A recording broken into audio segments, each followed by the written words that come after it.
بسم اللہ الرحمن الرحیم. میں ہوں آپ کا میزبان عید محمد.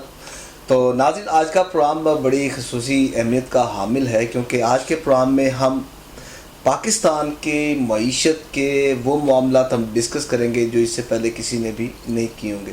تو ہم نے اپنے پروگرام میں ایک ایسی شخصیت کو ہم نے دعوت دی، ان سے ریکویسٹ کی کہ آپ ہمیں تھوڑا سا ٹائم دیں تاکہ ہم اپنے ناظرین کو جو کاروبار سے وابستہ ہیں یا عام شہری ہیں تو ان کے حوالے سے ہم ڈسکس کریں، ان کے جو معاملات ہیں، جو ان کے تحفظات ہیں، جو مشکلات ہیں، اس کے پر ہم گفتگو کریں. تو جو شخص میں بلکہ مختصر انٹروڈکشن کرواؤں گا، باقی وہ میرے خیال سے وہ ایک جو انٹروڈکشن میں نے کروانا ہے وہ تو کیا کہتے ہیں کہ سورج کو چراغ دکھانے کے مترادف ہوگا. ٹھیک ہے. تو ماہر قانون ہے اور کارپوریٹ سیکٹر کے ناظرین، کارپوریٹ سیکٹر کا میں آپ کو بڑی بڑی ملٹی نیشنل کمپنیز کو یہ سروسز اپنی پرووائڈ کرتے ہیں اور یہ سینئر قانون دان بھی ہیں، ہر چیز کو بڑی باریک بینی سے دیکھتے ہیں. جناب شیخ خرم عباس صاحب، سر تھینک یو ویری مچ. آپ کا بہت شکریہ سر. پروگرام کا پہلا سوال سر، ہم کیونکہ آج آپ نے پروگرام میں ہمارے ناظرین کو بڑی بڑی ایک ایسے راز و نیاز کی جو باتیں وہ آپ نے ہمارے ناظرین کو بتانی ہے جو پس پردہ ایک عام پاکستانی شہری کو، خواہ وہ پاکستان میں ہے یا ملک سے باہر، اس کو بھی اس چیز کا نالج نہیں ہوتا. تو پاکستان کی معیشت کا سر مستقبل. اچھا، سب سے پہلی بات یہ ہے کہ آپ نے میرا تعارف بہت بہت زیادہ ایگرینڈائزڈ تعارف کروایا ہے. تو میں نہیں سمجھتا، میں بھی ایک لرنر ہوں. ساری زندگی انسان لرنر رہتا ہے، انسان ہوتا ہی ناقص ہے، اس کا علم نامکمل ہوتا ہے. تو ہم میں جو لوگ اپنے اپنے شعبے میں ہوتے ہیں، ذرا ان کے تجربات ایسے ہو گئے ہوتے ہیں کہ ہم ان سے جاننے کی کوشش کرتے ہیں اور کچھ بھی نہیں ہوتا. ہر انسان ہی، سارے انسان برابر ہیں اور کسی کا کسی فیلڈ میں نالج ہوتا ہے، کسی کا کسی میں. تو جو میری نظر ناقص نے دیکھا ہے اور جو میرے ذہن ناقص نے آبزرو کیا ہے، میں وہ اپنی مشاہدات آپ کے سامنے رکھوں گا. بالکل، آپ ہمارے ناظرین کے سامنے. باقی کوئی بھی انسان اتنا گریٹ نہیں ہوتا، صرف اللہ ہی کی ذات ہے جو گریٹ ہے. اچھا، جو پاکستانی معیشت ہے اس کا مستقبل مجھے بڑا کمپلیکیٹڈ مستقبل پاکستان کی معیشت کا نظر آتا ہے. پاکستان پروفیس کرتا ہے کہ پاکستان ایک کیپٹلسٹ فری مارکیٹ اکانومی ہے، لیکن جو فری مارکیٹ اکانومی کے ایسینشلز ہیں وہ پاکستان میں لیکنگ ہے، وہ ہے ہی نہیں.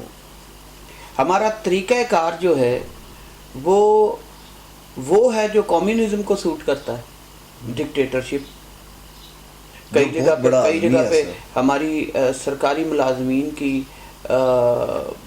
ملازمین ہی ہوتے ہیں اسٹیبلشمنٹ کے لوگ، ان کی شیڈو گورنمنٹ اور ڈکٹیٹوریل میتھڈ، جبر و استبدادی طریقے، ان طریقوں سے کیپٹلسٹ اور فری مارکیٹ اکانومی نہیں چلائی جا سکتی. وہ طریقے کمیونسٹک ورلڈ کو زیادہ سوٹ کرتے ہیں. وہ کیپٹلسٹ اکانومی کا سوٹ نہیں. کیپٹلسٹ اکانومی کو لبرلائزیشن سوٹ کرتی ہے، lesser and lesser regulation suit کرتی ہیں. مارکیٹ کو جس حد تک بھی فری کیا جا سکتا ہے وہ کرنا ہوتا ہے. آپ نے لائسنسنگ ریکوائرمنٹ کم سے کم کرنی ہوتی ہیں، ریگولیشن کم سے کم کرنی ہوتی ہے. مارکیٹ کو یہ فیلنگ دینی ہوتی ہے market is free to do everything within the bounds of the law. تو ایسا پاسبل نہیں ہے نا سر پاکستان میں. اب کس طرح پاسبل نہیں ہے؟ اگر انڈیا میں 90s کی دہائی میں لبرلائزیشن کی پالیسی اپنا کر انہوں نے آج دنیا کی چوتھی بڑی معاشی پاور وہ بن سکتے ہیں، تو پاکستان کیوں نہیں بن سکتا؟ ساری دنیا میں ایسا ہی ہوا ہے. کرے گا کون؟ مجھے یہ بتائیں آپ، کرے گا کون؟ سوال تو میرا یہ ہے آپ سے. پاکستان میں بس 76 ایئرز میں مسئلہ یہی رہا ہے کہ ہماری اکنامک ابھی آپ نے پالیسی، خود اس کو کنفیس بھی کیا، آپ نے تسلیم بھی کیا اس چیز کو کہ پاکستان کی جو 75 سالہ تاریخ ہے اس میں کوئی بھی ایسا اقدامات نہیں اٹھائے گئے. گورنمنٹ آفیسرز کا آپ نے ذکر کیا، بیوروکریسی کا بھی آپ ذکر کر رہے ہیں. اقدامات نہیں اٹھائے گئے. اس کی وجہ یہ ہے کہ دیکھیے، جب یہ سب کانٹیننٹ کی دو ریاستیں اپنی آزادی کے لیے لڑ رہی تھیں، بلکہ جو کانگریس تھی اس نے تو 47 سے کافی سال پہلے سے اپنا معاشی پلان دے دیا ہوا تھا. اور بہت سارے اس کے علاوہ بھی پلان دے دیے ہوئے تھے کہ جن کے تحت وہ ریاست چلائیں گے، لیکن مسلم لیگ کی طرف سے کوئی پلان ہی نہیں. انہیں پتہ ہی نہیں تھا کہ ملک نے اسلامی ہونا ہے، سیکولر ہونا ہے، کیا ہونا ہے. وہ کوئی ان کو سمجھ ہی ایسا نظر آتا ہے کہ وہ بس چاہ رہے تھے کہ ملک بن جائے. ان کو یہ پتہ ہی نہیں تھا کہ وہ ملک اس کا پلان کیا ہوگا، اس کا سیاسی پلان کیا ہوگا، آئین کیا ہوگا، اس کا معاشی پلان کیا ہوگا، اس کے خارجہ تعلقات کیا ہوں گے، انہوں نے اپنی قوم کو کس طرف لے کر جانا ہے. جب چائنا ماؤ زے تونگ جب وہاں پہ کمیونسٹ پارٹی کی حکومت آئی ہے 1949 میں، تو جیسے ہم کہتے ہیں کہ وہ آزاد ہوا، تو ان کے پاس پورا پلان تھا. انہوں نے اگلی ایک دہائی میں وہ سارا پلان نافذ کر دیا تھا. دیکھیے ون چائلڈ پالیسی آئی ہے، آج اس ون چائلڈ پالیسی نے چائنا کو فائدہ دیا ہے، پاپولیشن کنٹرول کی ہے. اور ہمارے ہاں ایسا کوئی پاپولیشن کنٹرول میجر لیا گیا نہیں. اکانومی کے لیے پاپولیشن کنٹرول بہت اہم چیز ہوتی ہے. ایجوکیشنل پلان دیے، ایجوکیشنل پلان انڈیا میں نافذ ہوئے، چائنا میں ہوئے، بنگلہ دیش ہم سے آزاد ہوا وہاں پہ ہوئے. پاکستان میں آج تک کوئی ایجوکیشنل پلان ہی نہیں ہے. اچھا خرم صاحب نے بڑی خوبصورتی کے ساتھ آپ صرف ایجوکیشنل پلان نہیں، کیا میں پاکستان سے پہلے آپ نے بڑے کیا ڈپلومیٹک اسٹائل میں آپ نے یہ جو بیان کر دیا، پاکستان مسلم لیگ کا آپ نے ذکر کیا. جی جی. اس کا مطلب یہ ہے کہ مسلم لیگ جس کا آپ ذکر کر رہے ہیں 47 والی یا اس سے پہلے 1940 والی مسلم لیگ کا آپ نے ذکر کیا، اس کا مطلب یہی ہے کہ وہ جو مسلم لیگ جس کے پاس وہ پالیسیز نہیں تھی، معاشی پالیسیز نہیں تھی جو امپلیمنٹ کرنی چاہیے تھی 1947، جی حال تو پھر وہی ہے 2024 ہے، وہی رہے گا. دیکھیے اگر دیکھیے برسر اقتدار بھی مسلم لیگ. آپ یہ سوچئے کہ ہمارے جو چیمبرز آف کامرسز ہیں، جو بزنس لیڈرشپ ہے پاکستان کی، اسمال میڈیم سے ایس ایم ای سے لے کر اوپر تک بھی، بالکل وہ کافی عرصے سے یہ نعرہ بلند کیے ہوئے ہے کہ آپ ایک چارٹر آف اکانومی سائن کریں. کرنا چاہیے. برسوں سے یہ نعرہ چل رہا ہے، آج تک حکومت نے کیا ہے نہیں، کبھی نہیں کیا. یوں لگتا ہے کہ ہماری ریاست کوئی معاشی پلان دینا ہی نہیں چاہتی، کیونکہ پھر اسے اس کا پابند ہونا پڑے گا اور ذاتی مفادات پورے نہیں ہوں گے. مجھے بڑے افسوس سے یہ کہنا پڑتا ہے کہ تاریخ میں ایسی بھی ریفرنسز ہمیں ملتے ہیں جو ہمیں یہ بتاتے ہیں کہ پاکستان بننے سے پہلے انڈیا والے جو کانگریس والے ہیں وہ تو یہ کہہ رہے تھے کہ ہم نے لینڈ ریفارمیشن لانی ہے، ہم نے کیپٹلسٹ اکانومی بننی ہے، ہم نے انڈسٹریز اور بزنس کو سپورٹ کرنا ہے، جو لینڈ بیسڈ جینٹری ہے اسے ختم کرنا ہے، اور ایک لیبر کلاس تاکہ ایمرج ہو، ایک مڈل کلاس ایمرج ہو، وہ آگے ریچ کلاس، تو ایک سسٹم بنانا ہے. تو جو پاکستان ہے وہاں گارنٹیاں دی جا رہی تھی ویسٹرن فورسز کو کہ آپ ہمیں آزاد کریں، ہم آپ کی گیریزن اسٹیٹ بنیں گے اگینسٹ رشیا. تو کیا گیریزن اسٹیٹ بننا کوئی معاشی پلان ہوتا ہے؟ یہ پولیٹیکل پلان ہوتا ہے.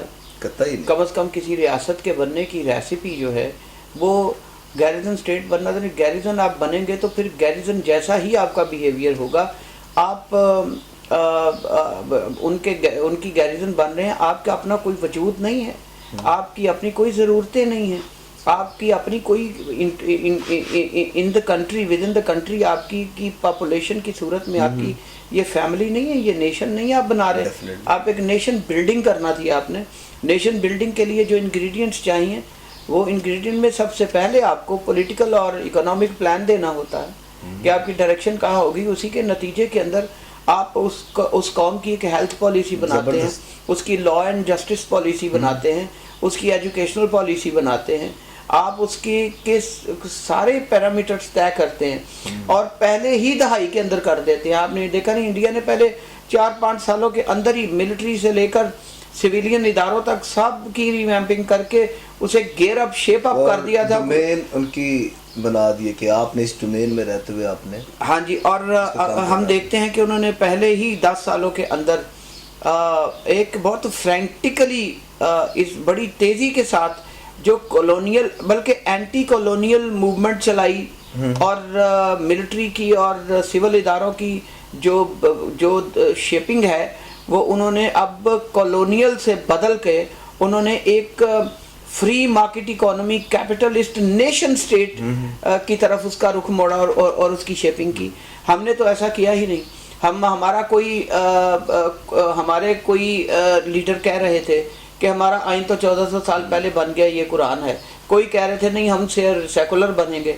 اور افسوس کی بات یہ ہے کہ ایک ہی لیڈر ہمارا کہہ رہا ہے کہ ہم سیکولر بنیں گے, ایک ہی لیڈر کہہ رہا ہے جی ہمارا آئین 1400 سال پہلے بن گیا قرآن.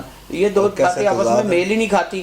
میری بات سنیے, میں اگر پاکستان کی ہسٹری پڑھتا ہوں تو پاکستان بننے کی موومنٹ سے لے کر اور پاکستان بن جانے کے بعد کے بھی 10-20 سال جو ہیں ان میں بھی آپ کو جو فاؤنڈنگ فادرز آف پاکستان ہیں نظر نہیں آتا ان میں کہ ان کا کوئی فکسڈ پلان تھا. وہ پلاننگ جس کے تحت ایک سٹیٹ بنتی ہے اور بلڈ ہوتی ہے, ایسا کوئی پلان نظر ہی نہیں آتا. اور آج تک وہ پلان ناپید ہے. دنیا کی ویسٹرن سپر پاورز جو ہیں ان کے مفادات کی ہم لوگ پیروی کے لیے شاید پیدا ہوئے ہیں, اور ایسا فیل ہوتا ہے کہ انہی کے مفاد ہم پورے کرنے پہ لگے ہوئے ہیں, اور اپنی نہ کوئی وجودیت ہے, نہ کوئی ہم اپنے لیے کوئی پلان ہے, نہ کوئی ہمارے پاس. دیکھیے پاکستان کے اندر اگر آپ معاشی مستقبل سمجھتے ہیں تو سب سے پہلے تو پاکستان میں نے عرض کی ہے کہ اکانومی کو فلی لبرلائزڈ ہونا چاہیے اور لیسر ریگولیشنز ہونا چاہیے. یو کے اندر 24 گھنٹے میں ایک کمپنی رجسٹر ہو جاتی, اور پاکستان میں کر کے دکھائیے 24 گھنٹے میں. آپ صرف کمپنی کا نام لے کر آپ نام حاصل کر کے دکھا دیجئے مجھے. اور جب آگے ایک کمپنی جب بنتی ہے, آپ دیکھیں کہ سن 1600 میں 450 سال پہلے ایک کمپنی بنی اور اس نے نارتھ امریکہ میں بھی ایک دنیا کی وہ ریاست پیدا کی جو کہ اب super power of the world ہے, اور پورے انڈیا کے اوپر قابض ہوئی اور پورے دنیا کے اوپر قابض ہوئی. ایک کمپنی ہمارے ملک میں جو اکٹھ کر کے بزنس کرنا ناممکن بنا دیا گیا ہے. یوں لگتا ہے کہ لوگ اپنا سرمایہ اکٹھا کر کے اسٹاک کو جوائنٹ کر کے چلے ہی نہ. ٹیکسیشن ہائیسٹ رکھی گئی ہے اس کی, 29% ٹیکس ہے, اور ابھی ڈیویڈنڈ پر ٹیکس الگ لینا ہے, ابھی سپر ٹیکس بھی لگنے ہیں. تو آپ نے تو اس کا 50% چھین لیا اس سے. وہ آپ نے ان پروفٹ کے اندر جو ان کا موٹیو ہے, جو سب سے بڑی ڈرائیونگ فورس ہوتا ہے کسی اکانومی کی, کیپٹلسٹ اکانومی کی, آپ نے وہی ڈسٹروائے کر دیا ہے. پھر آپ نے ہائیسٹ ٹیکسیشن رکھی ہے اپنے ملک کے اندر. آپ قرضے اٹھاتے رہتے ہیں اپنے بیجا اخراجات کے لیے, کسی نیشن سٹیٹ کو وہ اخراجات سوٹ نہیں کرتے, آپ نے وہ اخراجات اٹھا رکھے ہیں اور آپ کو قرض لینے پڑتے ہیں. آپ نے اکنامک پروڈکٹیو سسٹم جس نے آپ کو انکم جنریٹ کر کے دینی ہے وہ اس کی چیزیں بنائی ہی نہیں, لگائی ہی نہیں. نہ آپ نے لوگوں کو مینوفیکچرنگ کی طرف کوئی انسینٹیو دیا ہے. مینوفیکچرنگ کی طرف سب سے بڑا انسینٹیو لو ٹیکس ریٹس ہوتا ہے. 4-5% سے زیادہ آپ کا سیل ٹیکس ہونا ہی نہیں چاہیے. بلکہ میں یہ ذاتی طور پر فیل کرتا ہوں, آپ کو بہت ہی عجیب لگے گا یہ بات, سیلز ٹیکس ہی نہیں ہونا چاہیے. آپ پورے ملک میں جو فیڈریشن ہے اس کے پاس اس کا ایک ٹیکس ہونا چاہیے. آپ نے طرح کے ٹیکسز لاگو کیے ہوئے ہیں, 10-12 قسموں کے. آپ ایک ہی انڈسٹری سے لیتے ہیں, آپ کا تو ایک ہی ٹیکس ہونا چاہیے, آپ کا اس کے علاوہ ٹیکس ہونا ہی نہیں چاہیے. بلکہ ایون جو لیبر کلاس کو پروٹیکٹ کرنے کے لیے آپ نے EOBI اور سوشل سیکورٹی کے نام سے لیتے ہیں, وہ بھی اسی دھارے میں ہونا چاہیے. کسی کو نہیں ملا آج تک. یس, کسی بھی ایک مزدور آدمی کو جس نے 25-30 سال ایک ادارے کو دیے ہو, کسی مل کو دیے ہو, لیکن آج آپ نے بنانے والے سے انکم جنریٹ کرتا ہے اس پر الگ ٹیکس لے لیتے ہیں. آپ نے جس نے اس پروڈکٹ کو کنزیوم کرنا ہے اس سے بھی ٹیکس لیتے ہیں. ایک پروڈکٹ بننے کے پروسیس میں آپ 2-3 بار اس کے اندر سے ٹیکس نکال لیتے ہیں. مجھے یہ بتائیے کہ وہ جو پروڈکٹ ہے وہ اپنی کوالٹی اور اپنی پرائس کمپیٹیٹیونیس کیسے مینٹین کر پائے گی. اور پھر جو کام اس کو کر رہا ہے, آپ ٹیکسنگ کلیکٹ کرنے کے لیے ٹیکس کے محکمے بھی بناتے ہیں, اور وہ محکمے جب اس کو بار بار اسیسمنٹ کے لیے چیک کرتے رہتے ہیں اور اس کو نوٹس بازی کرتے ہیں, اس کے کام میں مداخلت کرتے ہیں, تو وہ ڈسکریج ہوتا ہے. تو اس کا مطلب یہ کہ بندہ ذہنی اذیت کا شکار ہوگا. میں نے اسی لیے کہا ہے کہ دیکھیے لو ٹیکسیشن اور مینوفیکچر کا اپنے اور لیسر ریگولیشن, اسے کہتے ہیں لبرلائزیشن آف اکانومی. آپ نے اکانومی لبرل کر دی ہے. آپ کے پالیسی ریٹس لویسٹ ہونے چاہیے دنیا میں. 2-3% سے زیادہ آپ سود نہ لیں. بالکل 22% سود ہوا ہوا ہے. آپ بینک جو پوری دنیا میں جو بینکوں کا وجود ہے, بینک کی اوریجن ہی اس وجہ سے ہوئی ہے کہ بینک سرمایہ فراہم کرتے ہیں, اسپیکولیشن بیسڈ اکانومی چلتی ہے تو بینک سرمایہ فراہم کرتے ہیں, انڈسٹری لوگ ایک پلان لاتے ہیں, بینک اس کو فنانس کرتے ہیں, لوگ اس پلان کو ایگزیکیوٹ کرتے ہیں, پروڈکٹیو سسٹم شروع ہو جاتا ہے. تو بات یہ ہے کہ آپ نے ناممکن بنا دیا ہے کہ کوئی شخص, کوئی انڈسٹریلسٹ لون لے سکے, کوئی پروڈکٹیو ایکٹیویٹی کرنے والا ایس ایم ای سے متعلق کوئی لون لے سکے اور لے کے تو اس کے اوپر اپنی کوئی مینوفیکچرنگ لگائے یا ٹریڈ شروع کرے. لیکن میں یہ کہنا چاہ رہا ہوں کہ ہمارے ملک میں جتنے بھی بینکس ہیں وہ اس وجہ سے زیادہ پروفیٹیئرنگ کر رہے ہیں یا تھرائیو کر رہے ہیں کہ وہ بینک گورنمنٹ کو لون دیتے ہیں. گورنمنٹ کا اگر 100 روپے ایکسپینڈیچر ہے تو گورنمنٹ کی انکم 40-45 روپے ہے, 50-55 روپے گورنمنٹ نے ہر سال فلوٹنگ چارج کریٹ کیا ہوتا ہے اور اس کے تحت بینک جڑے ہوئے ہیں اور وہ گورنمنٹ کے اخراجات آٹومیٹیکلی پورے کرتے رہتے ہیں. سال بعد آڈٹ ہوتا ہے اور وہ گورنمنٹ سے اپنا سود لے لیتے ہیں, اپنا سارا کچھ لے لیتے ہیں اور یہ 22% کا فائدہ انہیں جاتا ہے.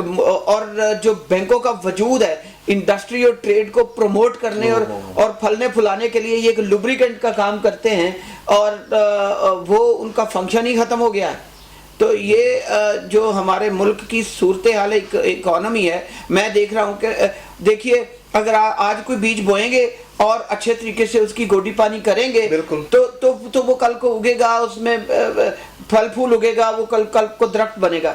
آج آپ وہ ہی کچھ نہیں رہے تو کل کو اگے گا کیا, کیسے فصل؟ میں اس کو وہی صاحب ہوگی. پاکستان میں جو ہے کہ سمجھ لیں کہ آپ ریگستان میں آپ بیٹھے ہوئے ہیں تو نہ تو وہاں پہ کوئی کلٹیویشن ہوگی, نہ تو آگے کوئی آنے والے وقت میں آپ کو پھل کھائیں گے. دیکھیے آپ ریگستان میں یقین کریے نہیں بیٹھے ہوئے, آپ دنیا کی زرخیز ترین زمین پر بیٹھے ہوئے ہیں, پر آپ بنا دیا نا سر, پر آپ اس کی ڈیزرٹیفیکیشن کر رہے ہیں. وہ زمین ایسی پڑی ہے, چٹیل ہو گئی ہے, اس کو کسانوں کے ساتھ ظلم و زیادتی کی, سر آپ کارپوریٹ سیکٹر سے آپ ہیں تو کسانوں کے ساتھ جو ظلم و زیادتی کی انتہا کی گئی ہے وہ تاریخ میں تو اس کی مثال تو آپ کو نہیں ملے گی.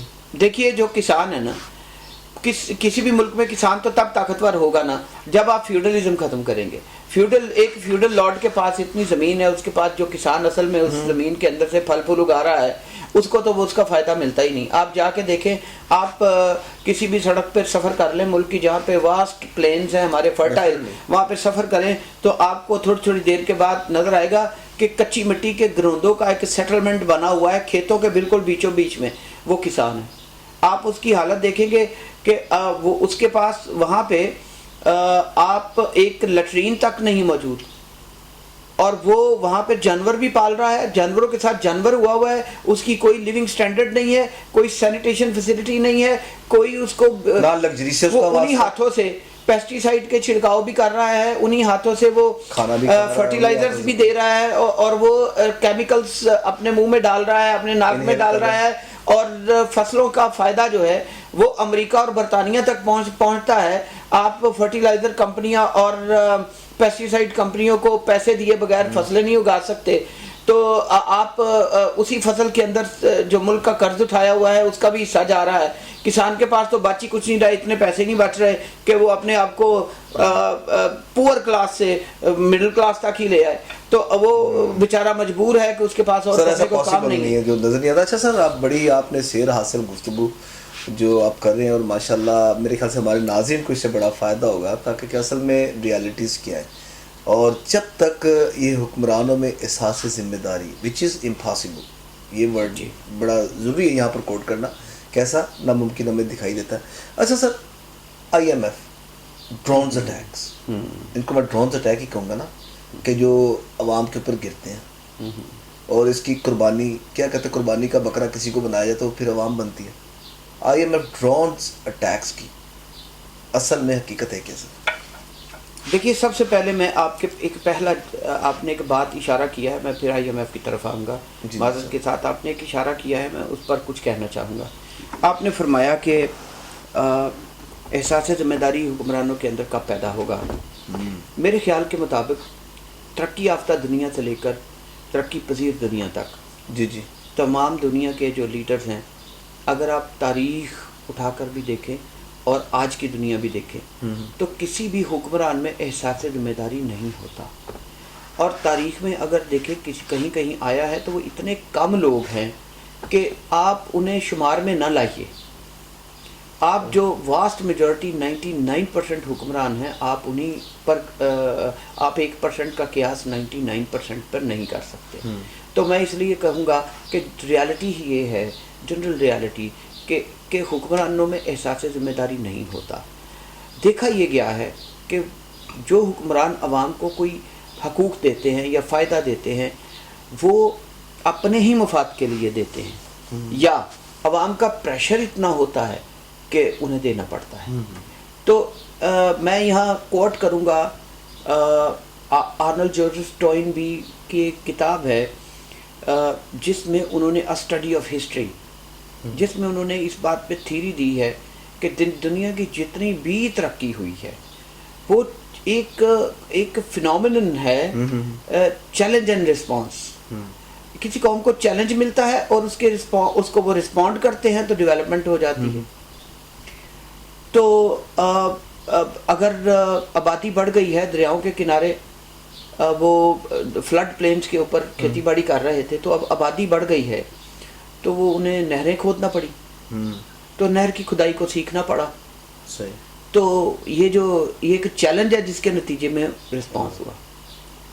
تو دنیا میں جتنے بھی حکمران، یا اسی تھیری کو آپ پالیٹکس پہ اپلائی کر لیجئے، دنیا کے جتنے بھی حکمران آتے ہیں انہیں عوام کی طرف سے ایک چیلنج پٹ ہوتا ہے جس کو رسپونڈ کرتے ہوئے وہ عوام کو کوئی فائدہ دیتے ہیں.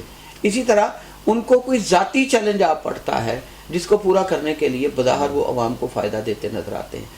چاہ کے اور سینس آف رسپانسبلٹی کو فیل کر کے ایک فادر بن کے قوم کا کوئی بھی حکمران کام نہیں کرتا. یہ ایک پولیٹیکل ریالٹی ہے.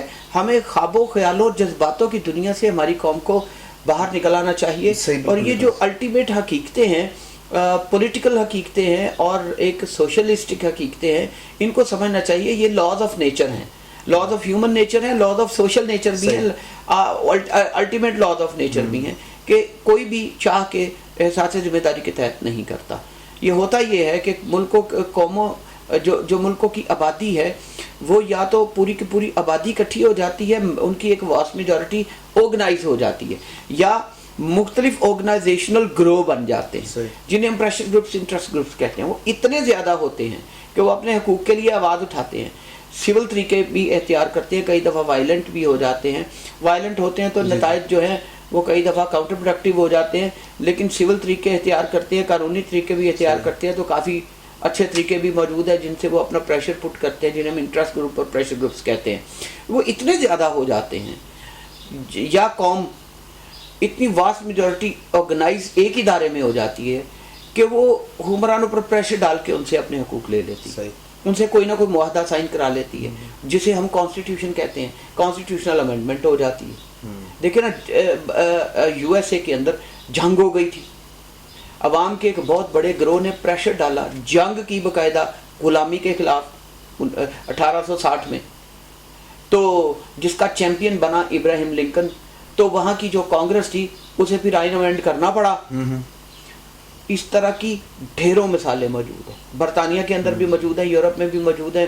امریکہ عام طور پہ سمجھا جاتا ہے کہ دنیا کی پہلی ریکارڈڈ جو سٹرائک ہے جسے ہم سیسیشیو پلیبس کے نام سے جانتے ہیں ہسٹری میں، یہ تقریباً 400-500 قبل مسیح کے دور میں ہوئی، جس میں سارے کے سارے روم سٹی کے جو پلیبینز تھے، عام لوگ، کوئی ترخان، کوئی موچی، کوئی گوشت بیچنے والا، کوئی گروسری بیچنے والا، کوئی کسان، یہ سارے جو لوگ تھے ہینڈی کرافٹ سے متعلق بھی چھوٹی کلاسز کے لوگ اکٹھے ہو گئے، اور انہوں نے کہا ہم نے اس شہر میں اب کوئی مزدوری نہیں کرنی. نکل کے باہر ایک مقدس پہاڑی تھی شہر سے باہر، اس کے پاس جمع ہو گئے.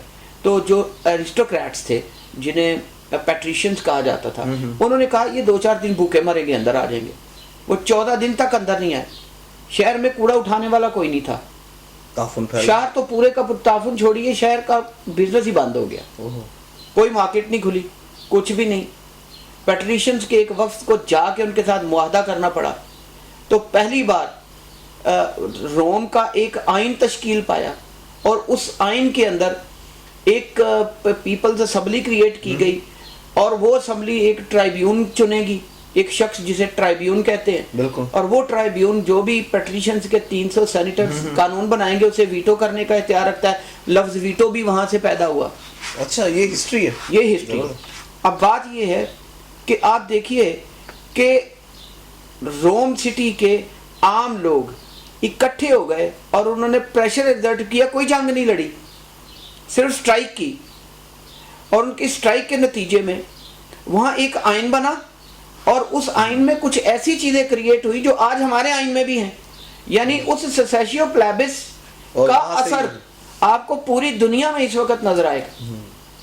یو این او کے اندر جو ویٹو پاور استعمال ہوتی ہے, ویٹو کا لفظ وہیں سے آیا ہوا ہے.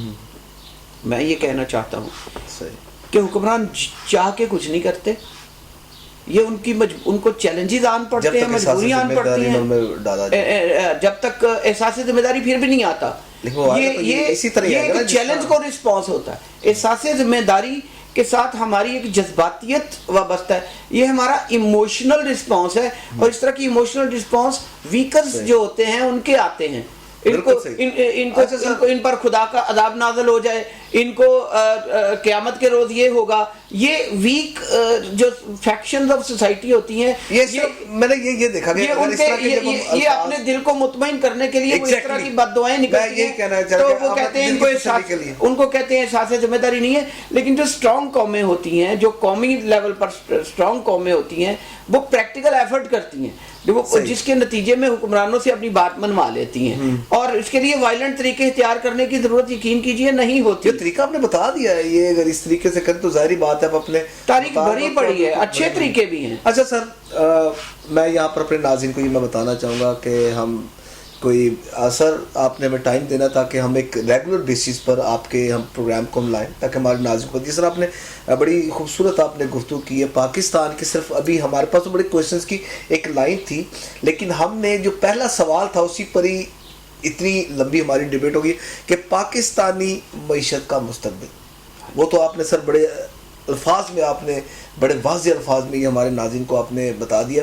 اچھا سر, یہ ہمارے پروگرام کا ایک بڑی خوبصورت پورٹریٹ بھی لگی ہوئی ہے جناب, یہ آپ نے صدر پاکستان آپ کو ایوارڈ دے رہے ہیں, اس کے بارے میں آپ بتائیے گا یہ ہمارے ناظرین کو, پھر اس پر ہی میں پھر کچھ آرگومنٹ میں کروں گا سر, تاکہ کلوزنگ پر جانے سے پہلے. دیکھیے یہ کچھ نہیں, اللہ کا کرم ہے اور میرے والدین کی محنت کا نتیجہ ہے, میں خود تو کچھ بھی نہیں, اور میں شکر گزار ہوں صدر پاکستان ڈاکٹر عارف علوی صاحب, ایوان صدر کا شکر گزار ہوں. بلکہ ہاں جی سر, میں نے یہی ایوان صدر کا شکر, تاکہ یہ کلیریفیکیشن بڑا ضروری ایک شخصیت کا شکر گزار نہیں ہوں, یہ چونکہ ایوارڈز ایوان صدر پاکستان پورے ایوان صدر کی طرف سے سلیکشن ہوتی ہے تو یہ ہوتے ہیں.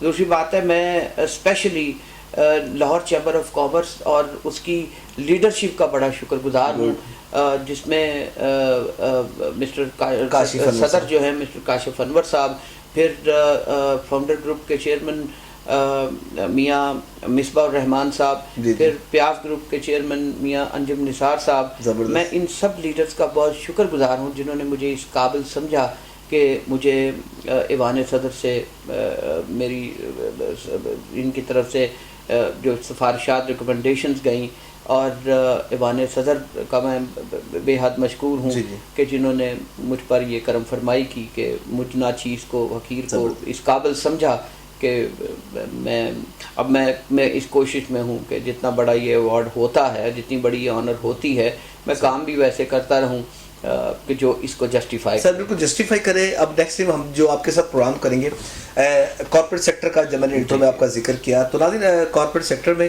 کہ جو قانونی پیچیدگیاں ہوتی ہیں, قانونی پیچیدگیوں کو میں یہاں پر ذکر اس لیے کر رہا ہوں تاکہ کیونکہ جس طرح ٹیکسز کا ذکر کیا, میجر ٹیکسز جو ایک بوجھ ڈالا جاتا ہے اس کے اوپر کارپوریٹ سیکٹرز میں, اور جیسے بھی ہو جس سے ہماری جو معیشت بلکہ جو ہماری انڈسٹریز جو ہیں وہ تباہی کے دہانے پر پہنچ چکی ہیں. اس تباہی کے دہانے سے بچانے کے لیے آپ کی ایکسپرٹ اوپینین کے لیے ہم خرم صاحب آپ سے پروگرام ہم کیا کریں گے ریگولر بیسس پر, تاکہ آپ ناظرین آپ نے ہمیں اپنے فیڈ بیک سے بھی ناظرین ہمیں ضرور آگاہ کرنا ہے. جو بھی آپ کے قانونی معاملات ہیں وہ خرم عباس صاحب فسپیڈ آپ کو قانونی ایز اے جو ہے کہ ماہر قانون کی حیثیت سے آپ کو وہ راہ دکھائیں گے قانونی تقاضے کے, قانون کے اپنے انصاف کے اصول کے لیے آپ کس طرح یہ حصول کے لیے آپ میں آپ کا معاون شکر ثابت کر گزار ہوں سکتے کہ ہیں آپ نے مجھے اس قابل سمجھا. میں سمجھتا ہوں کہ میرے سے بھی زیادہ ایکسپرٹ اور اچھے لائر ہمارے ملک میں موجود ہیں. میرے بہت سارے استاد گرامی ہیں یہاں. ہمارے ملک میں ٹیلنٹ کی کمی نہیں No ہے. doubt, sir, no doubt. Legal field میں ٹیلنٹ کی کوئی کمی نہیں ہے. ہمارے ہاں میرے سے بھی بہت اچھے لائرز موجود ہیں. کوئی ایسی بات نہیں ہے. میں تو خود ایک لرنر ہوں. Sir thank you very much sir. یہ دیکھیں یہ بڑے انسان کی جو ہوتے ہیں وہ بڑے ظرف کے جو لوگ ہوتے ہیں یہ الفاظ یہ بتاتے ہیں کہ یہ اور ماشاء اللہ کتنے ٹیلنٹڈ ہے. اور تصویر کا میں آپ کو ذکر میں یہاں پر ناظرین یہ تصویر بتانے کا مقصد یہ کہ یہ we are Pakistani. Yes we are. That's all کہ یہ پاکستانی ہیں, ہم بھی پاکستانی ہیں. اور پاکستان کے صدر ایوان صدر میں یہ ان کو ایوارڈ دیا گیا. تو ناظرین آج کے پروگرام میں اتنا ہی. اپنے فیڈ بیک سے ہمیں ضرور آگاہ کیجیے گا. نیکسٹ ٹائم جو پروگرام ہوگا ہمارے پاس بڑی ڈیٹیل تھی, ہم اس ٹاپک پر ہم 1 by 1 اس پر ڈسکس کیا کریں گے. آپ کا بے شکریہ. آپ آج کے پروگرام میں اتنا ہی. اس کے ساتھ ہی مجھے اور میری کیمرہ مین ٹیم کو اجازت دیجیے گا اس دعا کے ساتھ کہ اللہ تعالی ہم سب کا حامی و ناصر ہو.